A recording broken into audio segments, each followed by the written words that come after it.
Salut tout le monde, on se retrouve aujourd'hui pour une nouvelle présentation de match.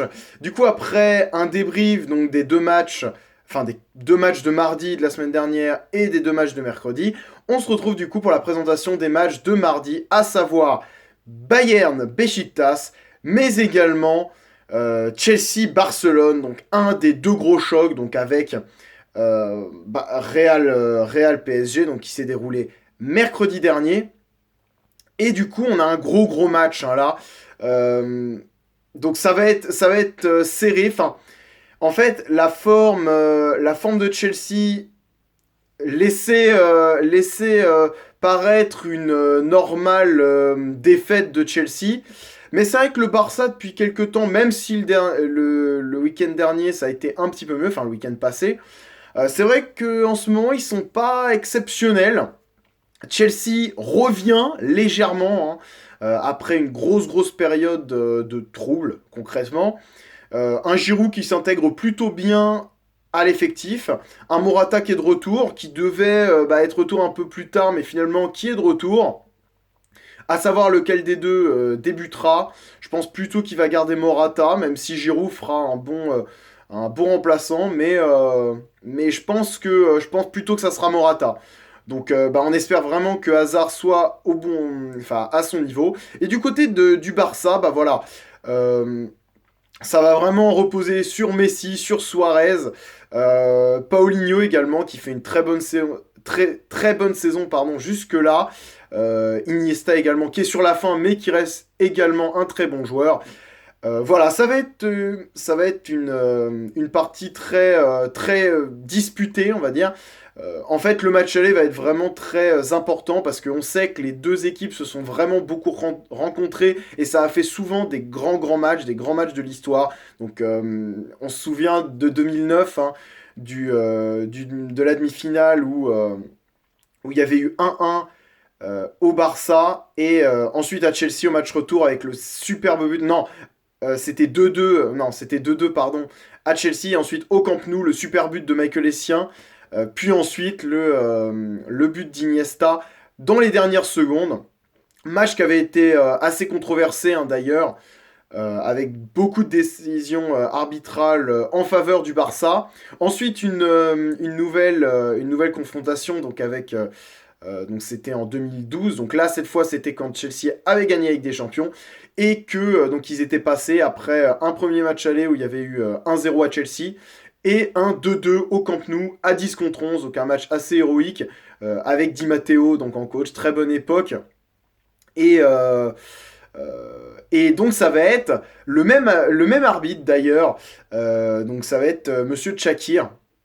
Donc j'ai vu ça là dans les jours derniers, que ça allait être lui qui allait arbitrer ce match. Donc il a une étiquette de mauvais arbitre, apparemment. Enfin moi, en soi, j'avais pas été choqué par son arbitrage en 2012 entre Chelsea et Barcelone. Ça m'avait pas beaucoup choqué. Il y en a qui disaient que l'expulsion de Terry, donc il avait mis une béquille à. C'était qui d'ailleurs? C'était Mascherano, je crois bien. Enfin, je me rappelle plus vraiment, mais je crois que c'était Mascherano. Enfin, voilà, en tout cas, c'était Terry qui avait été exclu.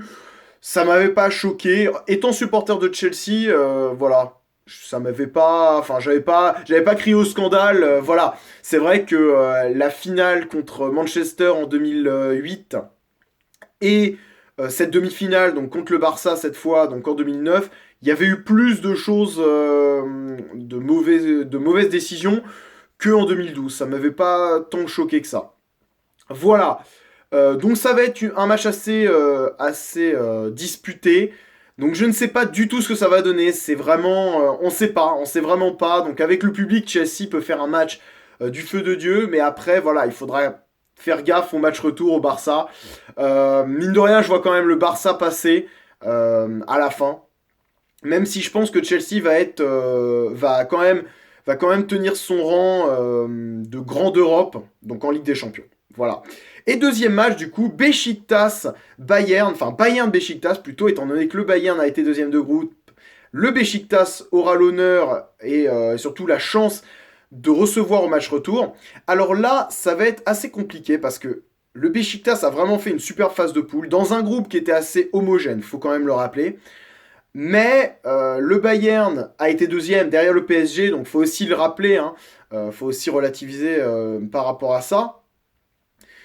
Sachant que Beşiktaş a un peu de mal à l'extérieur depuis quelques temps, que le Bayern est vraiment revenu en forme, je pense que ce Bayern-là aurait été premier de groupe contre Paris, ou au moins aurait pas pris 3-0 3-0 au Parc des Princes. Mais c'est vrai que depuis quelques semaines, si ce n'est depuis le retour, hein, depuis tout simplement le retour de janvier, ils sont vraiment en forme. Ils sont vraiment en forme et je pense qu'ils vont mettre un gros score au match aller et qu'ils vont passer au retour. Donc ça va être dur le retour, mais parce qu'on connaît l'ambiance dans les stades en Turquie et en particulier au Beşiktaş et en particulier en Ligue des Champions avec un club turc. Donc ça va être, je pense que ça va être énorme comme ambiance. J'espère en tout cas pour le Bayern qu'ils vont assurer qu'ils vont mettre un 2-3-0 sans se prendre de but, parce que s'ils prennent un but ou deux chez eux, ça va être compliqué parce qu'au retour, en fait si le match n'est pas plié au match aller, ça va être compliqué. Mais je vois quand même le Bayern plier le match au match aller et passer sans trop de problèmes. Donc du coup, sur l'ensemble, quoi. Voilà, bah n'hésitez pas dans les commentaires à me dire ce que vous pensez de ces deux matchs, ce que vous pensez qui va se passer, donc vos pronostics en gros. Moi je vois donc au match aller un match nul entre Chelsea et Barcelone et un gros score du Bayern. Mais néanmoins, allez Chelsea quand même. Allez Chelsea quand même. Hein, donc pour ce match contre Barcelone, je serai à fond, je vais stresser à mort, pardon. Là, pas encore trop, hein, parce que je tourne cette vidéo donc lundi soir, donc en gros 24 heures avant. Mais je pense qu'à partir de demain, là, quand je vais me lever, ça va être horrible. Ça va être horrible. À chaque fois qu'il y a un gros match de Chelsea, je stresse à mort. Je stresse vraiment à mort. Et heureusement que j'ai cours, parce que sinon, ça ne l'aurait pas fait. Vraiment, j'aurais passé toute la journée vraiment sur mon lit ou sur un canapé en PLS devant la pression. Quand il y a un match de Chelsea comme ça, hyper important, la pression, hein, la pression.